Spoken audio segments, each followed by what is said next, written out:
कर लेते हैं। तो ये हमारा अध्याय नंबर कितना है? 4 है। ठीक है, इसका अभ्यास हम लोग कर रहे हैं। तो सबसे पहला जो क्वेश्चन है इसमें हम लोग देख लेते हैं, संश्लेषित रेशे डैश अथवा डैश रेशे भी कहलाते हैं, मानव निर्मित और कृत्रिम रेशे कहलाते हैं, है ना। उसके बाद है सूती वस्त्र जलने पर डैश के जलने जैसी गंध आती है, ठीक है, जबकि नायलॉन से उबलती हुई डैश के समान गंध निकलती है, हली के समान। ठीक है, अगला है सूती और नायलॉन के वस्त्र को फाड़ने पर डैश वस्त्र आसानी से फटते हैं, सूती वस्त्र। अगला है डैश रेशा सेलुलोज के रासायनिक क्रियाओं द्वारा प्राप्त किए जाते हैं, कौन सी? रेयन। अगला है मिलान कीजिए, रेशम, रेशम में कौन होगा? प्राकृतिक रेशा।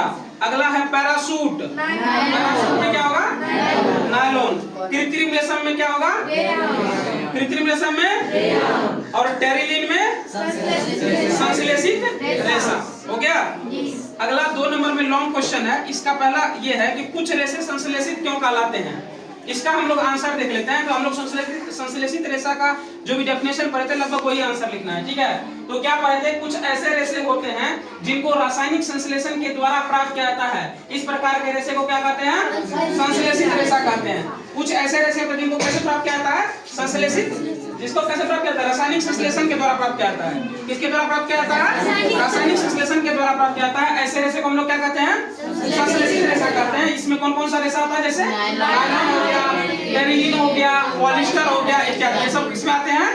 संश्लेषित रेशे में आते हैं। ठीक है, अगला क्वेश्चन है हमारा कि नायलॉन रेशों से निर्मित 2 वस्तुओं के नाम बताइए जो नायलॉन रेशों की प्रबलता दर्शाती है। तो याद रखना, नायलॉन रेशों की 2 जो सबसे प्रमुख विशेषता है वो क्या है? उसकी मजबूती जो दर्शाता है वो क्या है? पैराशूट है। क्या है? सबसे पहला पैराशूट में क्या इस्तेमाल होता है? नायलॉन इस्तेमाल होता है। उसके बाद चट्टानों या पहाड़ों पर चढ़ने हेतु रस्सी। तुम देखा होगा कि चट्टान पर एक कील लगा रहता है, उसको फेंकते हैं जब पहाड़ पर, ठीक है। फिर जब वो अटक जाता है तो उस रस्सी के सहारे जब हम ऊपर जाते हैं, वो जो रस्सी बनी होती है वो किसकी बनी होती है? नायलॉन की बनी होती है। कोई दिक्कत यहाँ तक? यहाँ तक कोई दिक्कत? चलो अगला क्वेश्चन है, रसोई घर में संश्लेषित वस्त्र पहनने की सलाह नहीं दी जाती है, क्यों? जो संश्लेषित वस्त्र है वो किचन में पहनने की सलाह नहीं दी जाती है। क्यों नहीं दी जाती है? तो इसका कारण ये है कि संश्लेषित वस्त्र काफी हल्के होते हैं। ये क्या होते हैं? काफी हल्के होते हैं, जिसके कारण थोड़ी सी शारीरिक हलचल या फिर हवा से इधर से उधर हो जाते हैं, जिसके कारण आग के चपेट में आ जाते हैं, और ये वस्त्र आग भी जल्दी पकड़ लेते हैं, इसलिए दुर्घटना होने की संभावना बढ़ जाती है। इसलिए रसोई घर में संश्लेषित वस्त्र पहनने की सलाह नहीं दी जाती है। कारण क्या है कि ये वस्त्र काफी हल्के होते हैं, और थोड़ी सी शारीरिक हलचल हुई या हवा से थोड़ी सी इधर उधर हुई तो ये क्या करती है? ये वस्त्र इतनी हल्की होती है कि ये आग आसानी से पकड़ लेती है, जिसकी वजह से शारीरिक दुर्घटना होने की संभावना बढ़ जाती है। इसलिए कभी भी संश्लेषित रेशे के वस्त्र पहनने की सलाह रसोई घर में नहीं दी जाती है। बात समझ में आई ना? अगला क्वेश्चन है हमारा कि रेयन को नकली रेशम क्यों कहा जाता है ना? यही क्वेश्चन है ना। तो रेयन जो है लकड़ी के लुगदी द्वारा कृत्रिम रेशा प्राप्त किया जाता है।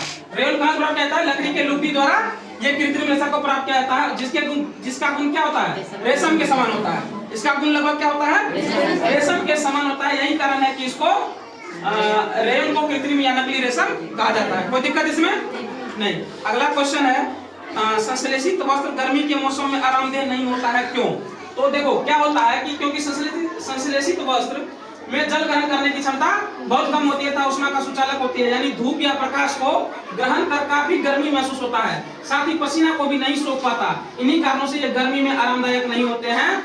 ठीक है, अब क्या होता है कि देखो संश्लेषित रेशा में मतलब एक ऐसा खासियत होता है कि ये क्या करते हैं? जल ग्रहण करने की क्षमता इसमें बहुत ही कम होती है।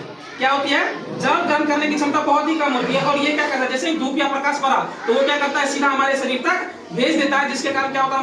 हम लोगों को ज्यादा गर्मी महसूस होती है। यही कारण है कि इसको हमेशा पहनने की सलाह नहीं जाती। साथ ही पसीना भी नहीं सोख पाता है। इसका कारण एक ये भी है कि ये सब पसीना नहीं सोख पाता है। जैसे सूती वस्त्र अगर पहनोगे तो उसमें पसीना सोखने की क्षमता होती है, लेकिन इस वस्त्र में पसीना सोखने की क्षमता नहीं होती है, जिस कारण से इन्हें गर्मी में आरामदायक नहीं होते हैं। इनको गर्मी में आरामदायक नहीं माना गया है। ठीक है, अगला है एक्रिलिक के 2 उपयोग को लिखिए। तो एक्रिलिक का 2 उपयोग क्या है? एक तो स्वेटर बनाने में होता है, जिसको हम लोग ऊन बोलते हैं, है ना। दूसरा क्या है? कंबल बनाने में। ठीक है, अगला है कि 9 नंबर का क्वेश्चन है, रेशा का नाम बताइए जो जलने पर जलते हुए कागज का गंध देता है। जलने पर जलते हुए कागज का गंध देता है, कौन सा देता है? सूती कहलाता है। जलने पर जलते हुए बाल का गंध होता है, क्या कहलाता है? रेशम कहलाता है। जलने पर जलती हुई फली का गंध देता है, क्या कहलाता है? नायलॉन कहलाता है। ठीक है, यहाँ पर ये चैप्टर हमारा 4 खत्म हो गया। ठीक है, अब अगले दिन हम लोग यही क्वेश्चन मतलब इसको पूछेंगे, फिर 5 नंबर बल से जोड़ आजमाइश, इसका क्वेश्चन आंसर नहीं किया, इसका भी क्वेश्चन आंसर कल कर लेंगे। ठीक है, तो आज के लिए इतना ही।